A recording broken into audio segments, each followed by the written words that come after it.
And we are live. Good morning. My name is Jennifer Tom. And I'm Darlene Rimple. And guess what? It's Beef Talk and it's end of June. What happened? I'm just so excited that we're here again. And we're here to talk about amazing things. Good recovery. Good recovery. I like what our topic for today says, why society will use any word but grief. So we are so happy to be here to discuss this topic because it is constant. We avoid it. We don't like it.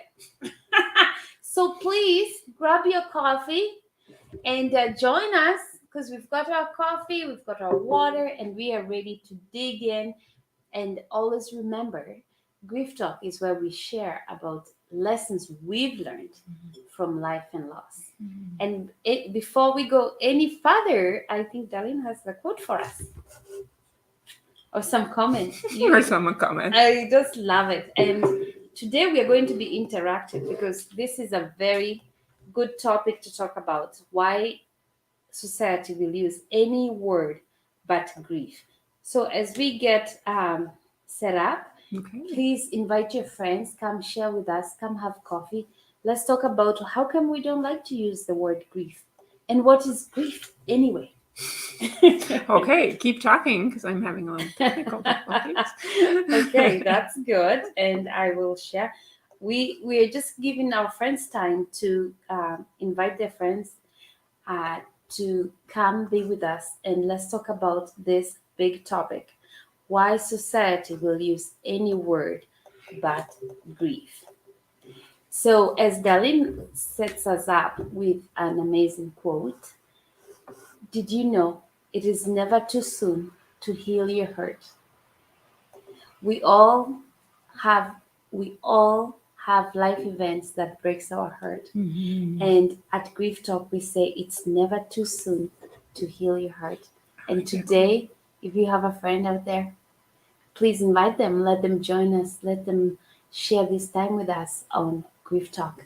So, Darlene, do you have a quote for us? I love quotes. Quote. So this ties into our topic about why we use any other word but grief. And it's because, I love this quote, grief is an emotional experience, and no matter how hard society tries to act as if a sad feeling doesn't exist, they do. So one of the reasons we don't talk about grief is because we don't like feeling sad. And we've been taught that feeling sad is not a good thing. And so if we can't feel sad, grief is about emotional experience. It's a normal and natural reaction to loss, and there are conflicting feelings with grief, with any kind of loss. And so there's sad feelings, and there's all different kinds of feelings, but usually we're told not to feel sad. I remember being at my first funeral of the first when I was like 12 years old, and and our neighbor had died, and I remember going up to her husband, and he's like, "It's okay, you don't have to feel bad." But I felt really bad. I had just lost somebody in my life who we saw very on a regular basis, who was part of my life, and I would miss that person, but I wasn't supposed to feel bad about it. And so we learn not to feel sad about things. Oh, I love that. I love that, Darlene. And on Grief Talk here, we've talked about all the myths that we learn. All don't feel bad, replace the loss. I think I've shared about the rabbit story where our daughter lost a rabbit and we got her a dog. That's how we replace. So, and through learning, we're not experts. However, we learn every day. We research. We give you tools, and we are here to share what we've learned. So today we are going to see what other words has society used to describe grief. If you have any word out there, please share with us because it's actually interesting. And we'll go down the list. But before we share with you other words that have been used by society in the past and also in the present, we are still avoiding grief. I want to give a definition that we've learned what grief is. So, grief is a normal and natural emotional reaction to loss or any change of any kind. So, please, friends, remember when we talk about grief, it's not only about death of a loved one, it's not always something sad. It means change of any kind. And let's think about it, change happens all the time, it is life. And so I also like this other definition that grief is a conflicting feelings caused by end of or change of familiar pattern of behavior. Yes. Change. And I have to share this, my friends. I love it so much. I'm going to share because I just grieved here recently. I have a friend, and we've gone through a long journey together, like doing life together. And his life has changed. His life pattern changed. And I felt I had mixed emotions about this, conflicting emotions. And I'm like, because of the work that we do, I'm like, oh my goodness, I'm grieving that relationship. And when we say conflicting relationships, number one, because his life has changed, I'm happy for him. However, I feel a loss because I wouldn't be able to talk to him as often as I did. That is totally grief. So guess what? I had these conflicting emotions. And again, I had to acknowledge that how I'm feeling, share with my friend Darlene how I'm feeling, and realize that I'm actually grieving. Friends, in the past, what I would have done, I would have said, oh my goodness, I don't feel good. I need a drink. Or, oh my goodness, I don't feel good. I need to go shopping. Oh my goodness, I don't feel good. I just want to go to bed and sleep for 3 days. And that's what we are talking about what grief is, the conflicting emotions, the conflicting emotions of change. And Darlene also has an example. We are full of stories because we live this. We experience this every day. And again, grief is about emotions. And so when we have an emotional response to something, no matter what it is, again, there's usually some loss, some grief because we've lost something. And we're experiencing these emotions that we don't know what to do with. And so, again, it can be anything from a loss of somebody we love. It can be a friendship. I also, just to share my personal story, when I had experienced abuse as a teenager, I didn't recognize it as grief. It was just normal, something that happened. And all those emotions I was never allowed to express or didn't even know how to express. And so what you do is you bury those emotions, you disconnect. I disconnected from my feelings. I could be another person and I was okay. I was overachiever. I worked hard but I always had these conflicting emotions and I never knew what to do with it. And it wasn't until I took some courses and went through some counseling. And I actually did a course on steps to sexual health. And I realized, and in that course, the person, it was Dr. Doug Weiss, he actually put it out is that when we're in pain, when we have these emotions, and a lot of times they're painful emotions, and we don't want to feel that pain or that sadness, and so we do everything we can to cope. So we overachieve, we drink, we get into drugs, we become depressed, maybe we shop, we dress, right? Whatever we're using to cope, we're doing that to avoid the pain. And then what we do with that pain, often those coping mechanisms, then we pass on to our children. But we keep that going because we don't want to feel those emotions and pain. And we don't want to acknowledge. I didn't even realize it was grief until the program actually talked about that what I went through was grief. It was a grief experience. It was loss of trust. It was loss of security and safety. It was loss of family relationships. There were so many losses that I had never even known I was grieving. But once I figured out I needed to grieve those losses, then I could actually feel the pain again. I think one of the big things is we don't want to feel pain and we don't want to feel sadness. And so we do everything to avoid it, when what the true answer is that we feel those emotions. Those emotions won't destroy us. We can feel those emotions. And once we work through those emotions, that's when we find healing. That's when we can grieve. Because again, grief is a normal and natural reaction. Those aren't unnormal emotions. Those aren't abnormal experiences.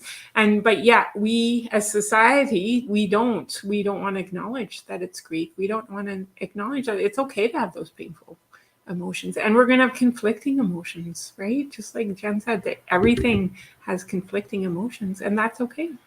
Anytime there's change, there's conflicting emotions. Yes. I actually, another example that we use here, and this is, we're just recapping what grief is, and we'll dig deeper and find out why do we not use the word grief in society. Another example of conflicting emotions is that, let's say you have a loved one who has been sick for a long time and you're taking care of them. We find from friends and families that there's conflicting emotions when they pass away. Why? Because number one, you're sad that they're gone, and the other conflicting emotions that you're happy they're no longer in pain. So those conflicting emotions bring grief. However, we don't like to call it grief. So we're just here to share about these conflicting emotions that are brought about by change. So let's go. Let's find out what are some of the words that society has used to describe grief. What's the first one, darling? So the first one is melancholy. Now, see, I can't say it. I love it. Oh, that is crazy. I just said it a whole bunch of times. Melancholy. I can't say it. Melancholy. Anyways, it's a long. It has history. It was used long ago. We don't usually use it again, so let's skip that one. Let's skip that. That doesn't. Combat fatigue. Yeah. Let's talk about that, darling. Yeah. So again, during the World War, actually, it started probably in World War with shell shock. So in World War One, after there was undoubtedly an aspect, right, a physical aspect to the subject. When you're under daily bombing, when you don't know if you're going to breathe your last, the grief caused by the loss of safety and other elements were rarely mentioned, right? So it was called shell shock, but a lot of the reality is that soldiers were grieving loss of safety, loss of other losses, and they called it shell shock instead of, and it wasn't named or explained as grief. The other was combat fatigue, right? So again, people were used a lot of energy just to survive during the war in war zones, and again, they didn't mention that it was the grief of loss of safety and well-being. Was not mentioned. It was called combat fatigue, and they blamed the war, or they said it was the war and all the other things, but never acknowledged grief. I love that. Burnout, right? I love it. What's pressure and stress? We all have pressure and stress. Yes.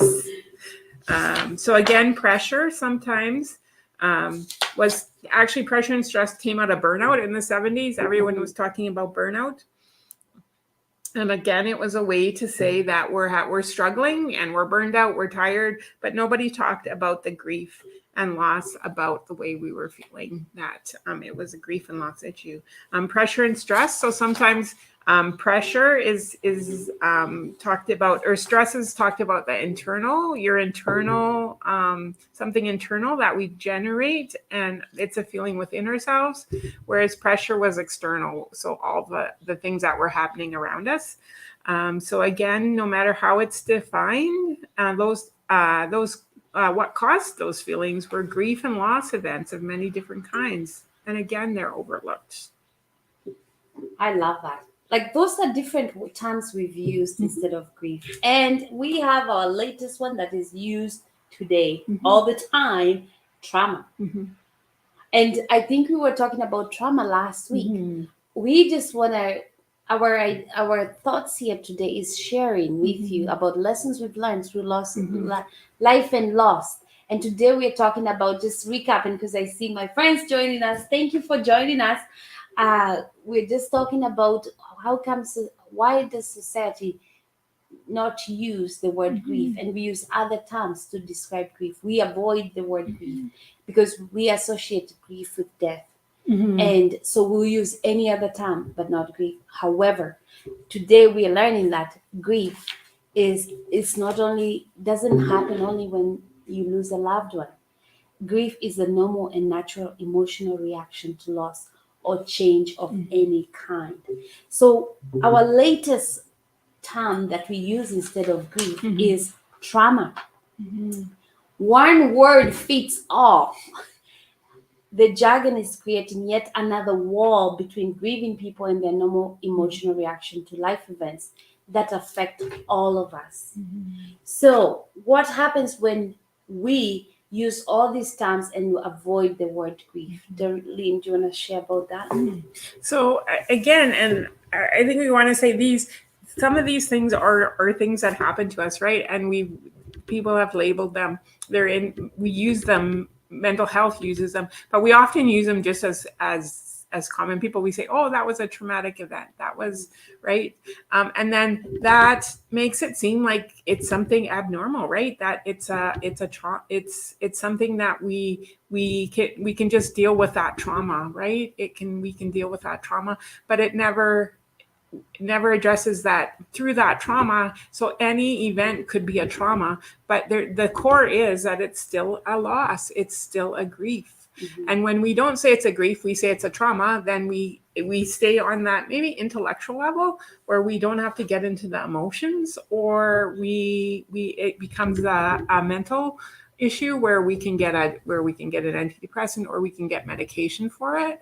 But again, it doesn't deal with that core issue that we have conflicting feelings. We have emotions we don't want to feel, Yeah. but we have normal feelings that we can process, that everybody can process when they have the right tools to process.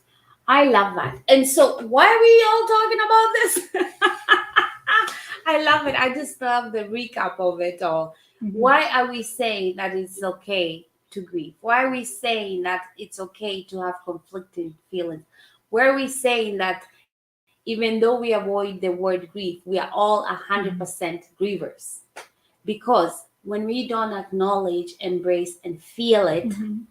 we push it down, and it affects us. It Mhm. affects us in the future. And we encourage you, our friends, any change will bring grief, and share it with someone. Feel Mhm. it, embrace it, connect with us. Mhm. Because what's the impact? The impact is sometimes, even though the world is perfect and we have everything to celebrate, you meet people and you say, "How are you?" And they say, "I'm fine." Mhm. And that's the tell that there's something in there that it's stuck. It's like, Mhm. we like saying, stuffing the pain. When you stuff the pain, you cannot live fully. Mhm. And so our mission Mhm. at Grief Talk, Stronger Life Connection, Mhm. is to connect with your Mhm. friends, share our Mhm. nuggets here, so that we don't stuff the pain Mhm. and we can live a whole life, because we are not broken. We are whole. We were born whole, and we are meant to live whole. We are not meant to live depressed. We're not meant to live with addiction. We're not meant to live with all the troubles that happen, because we don't want to grieve. We don't want to feel the pain. We don't want to embrace it. Mhm. So let's go back to basics now. So when we say back to basics, what are we saying, darling? Okay. What we're saying is that we need to call grief what it is, Mhm, and grief. mhm, And there's power in our words, and there's power in acknowledging mhm, that we have a grief experience. So I've talked to lots of people, and sometimes when I'm talking about it, they're telling me about all their conflicting feelings, their losses. They're telling me what's happened, and sometimes I just say, "Oh, that sounds like it's grief." And they're like, grief? I didn't think of it that way. Mhm. But but then they can go, once they can acknowledge that it's grief, then they can go use the right tools. Before that, we don't use the right tools. If we don't ever acknowledge our grief and call it grief, we often then will just do things that will cope, that will help us cope. And each will have our own, we'll have our own thing that we do to cope. But we'll cope instead of actually acknowledging its grief and being able to move forward from there. Yes. And what happens, Dali, when we use all these things to cope, it comes to a point that one other life event Mm-hmm. happens, and then the coping is out, and then it's over. And have you've had an experience where from different Mm-hmm. life, right, Mm-hmm. life walks, is that one thing happens, and I don't want to say overreacting, but it's like Your we world falls apart. the world falls apart. I like that. Mm-hmm. And it's not because of Mm-hmm. this one incident happened. It's because of all these other things Mm-hmm. that have happened that we didn't deal with. Mm-hmm. And then so one more thing happens and Mm-hmm. you're off the roof. And so that's why we like to share about all these stories, Mm-hmm. because I love, Darlene has an analogy about, okay, so the spiral, Mm-hmm. right? Yeah. So there's a change in your life, a life event Mm-hmm. happens, just like what I shared about my friend, our relationship Mm-hmm. with a friend. And I grieved. I had conflicting emotions, even though, right, I'm happy and I'm sad and all this stuff. But because I have learned this work and how to grieve, I knew I was grieving. If I did not know I was grieving, I would have started going on a spiral Mm-hmm. that Darlene would explain. Yeah. So let's say I did not share with you about my conflicting Mm-hmm. feeling. Mm-hmm. What happens? I would have had a drink. Then we're drawing Right? this here. Give us a Yeah. thumbs up if you're listening. Okay. But the most important thing is about connection, Mhm. right? So when we have that grief, right, we have that experience, we don't want to deal with that sadness. Often what time we do is we isolate. So we go, so we've been interacting with society, we've been going out, we've been having fun with our friends. Then all of a sudden maybe we're like, well, maybe I don't want to have so many friends because I don't want to feel that pain again. So maybe I'll just keep the friends around me that I have, right? I'll close my circle. I'm not going to trust anyone again, right? Because I don't want to go through that pain again. So I'm going to just stay with my friends, my close friends, right? And family. And then, what happens then is if you get hurt again, or if you get another life a loss event, and you don't want to, then all of a sudden maybe my friends aren't that safe anymore, right? Mhm. And so then I'm going to spiral down and go, well, maybe I'll just stick with my family, right? With my household. And again, we saw this in COVID all the time. We household, and then you keep spiraling down, and soon you're just staying. Maybe it's you're disconnecting from your family, and soon you're just, I don't want to deal with it. I don't want to do pain. A lot of what happens when we stuff our feelings is we disconnect, because we can't live. That pain's there. So the only way we can stop it is disconnecting. And so then we disconnect. We stay in our rooms, right? We don't go out. We don't even start socializing with our families. We stop until we're alone in our room by ourselves. And then that's where we get into the wow, where we're not connecting with anyone. We're just with our own thoughts. And you know how that happens when you're with your own thoughts. They keep spiraling down, right? And so if you have no way to get through those emotions, then you can spiral down into a deep wow, right? And that's where we don't want to see people. That's what happens when people just keep disconnecting and not sharing their feelings and not recognizing grief. Yeah, then they have statistics. How many people are taking antidepressants? Mm-hmm. Because we spiral and not deal with the grief, because Mm-hmm. society has taught us not to Mm-hmm. work well on it. Mm-hmm. So our mission here, after all those stories, our mission is to connect with you and spiral back to life. Mm-hmm.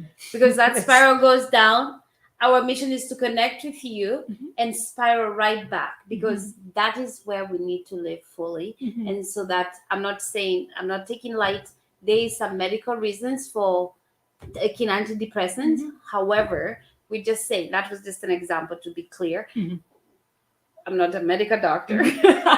However, we know that it has worked from our experience, where we can spiral back Mm-hmm. by connecting and giving you the right tools, giving you the right tools means not the myths that we've been taught before, and that's why we're here. So it's today's grief talk. We were just on fire to share about this because we are passionate about helping people spiral back to life, Yes. because we've seen so many people get disconnected. We've seen suicide, we've seen depression, we've seen how people can just stop living.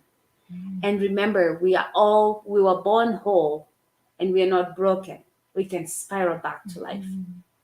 So there are a few ways you can connect with us.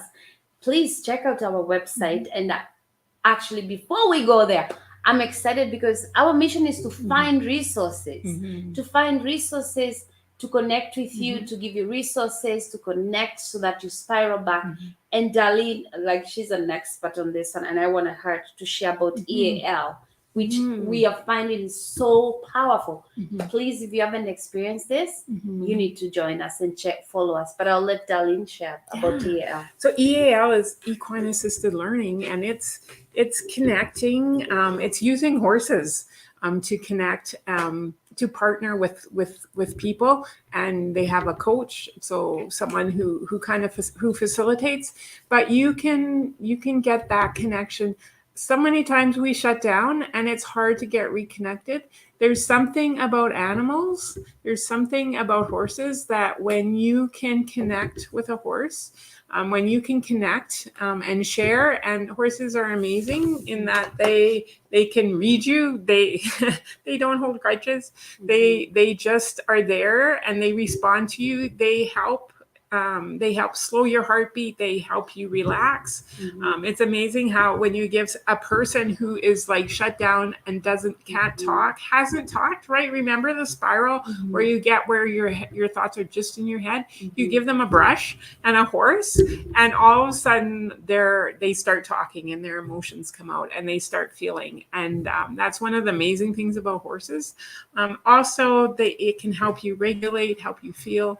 And it's just that reconnection, and then how you can apply that to life. So sometimes when you can connect to a horse, when you can connect in that physical way, that experiential, it's really powerful when the horse reflects back what you're saying, and you can actually see how you're feeling by how the horse is reacting. And that's one of the things that can help. Again, how do we get people that can acknowledge, can get out what's in their head, and be able to work, to be able to process some of those things. And horses are amazing for that. So we do EAL sessions, private sessions, group sessions. So again, we'll have more information on our website about that. Yeah, thank you.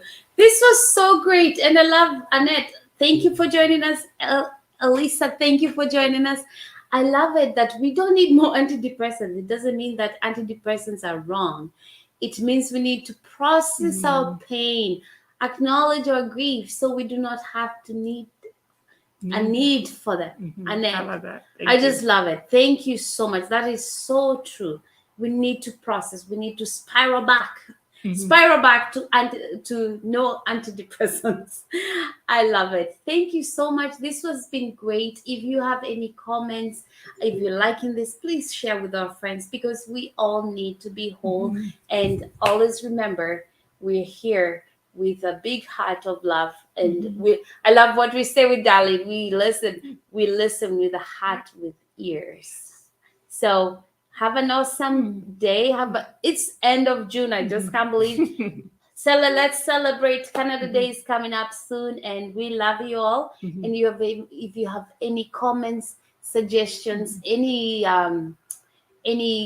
topics you'd like us to share, remember, Grief Talk is all about lessons learned through life and loss. And if you'd like to learn more about grief, we do have a free email or a free ebook that has all this information we've been talking about. So if you would like to just post in the comments, post your email, or private message us and send us your email, we will send you a free ebook that again explains a lot of what we're talking about, and you can learn more about what we've been sharing.